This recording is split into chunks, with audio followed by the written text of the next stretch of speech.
it working? Ah, yeah. Okay. Hello everybody, I'm Michael and I'm here thanks to a teacher.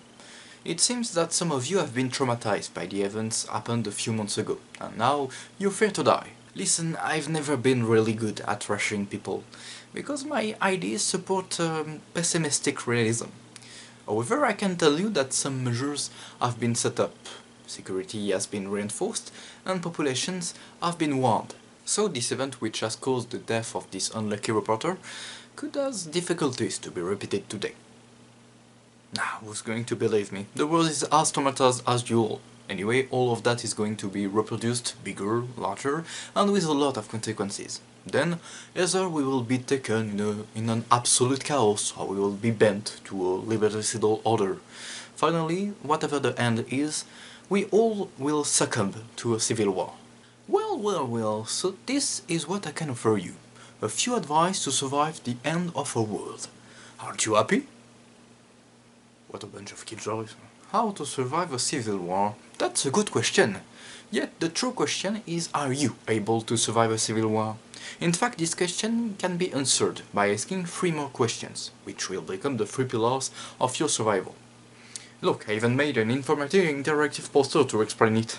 First question, what's my situation? It is obvious that your environment will directly impact your survival chances. For example, if you live in the countryside, you could even ignore the civil war. However, in the cities, you will be in the heart of the storm, and you will have to use your logic to get it through.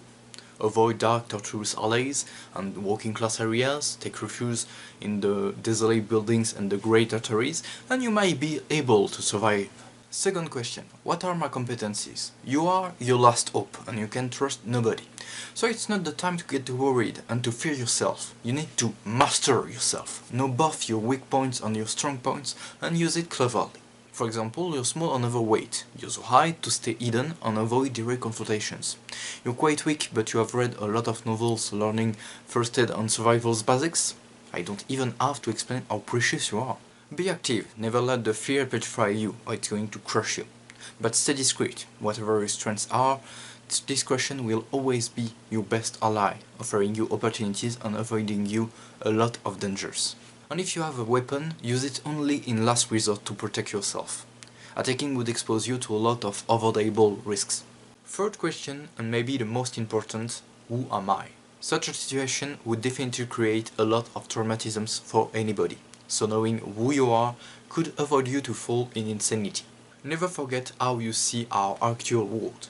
Whether you see it as an utopia or as a mass of bad decisions made by bad people, this view will let you to conserve your principles and common delicacy where only madness and violence remain. Finally, those issues will prepare you for the following era. As a matter of fact, such an unstable situation can't last long, and you will have to face the world and the yourself of the following era. A long walk of physical and mental recovery awaits you, and you will have to fight yourself through a battle of violent feelings, such as denial, anger, shame, fear, etc.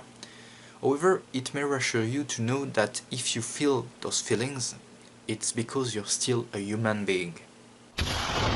Well, they didn't waste time.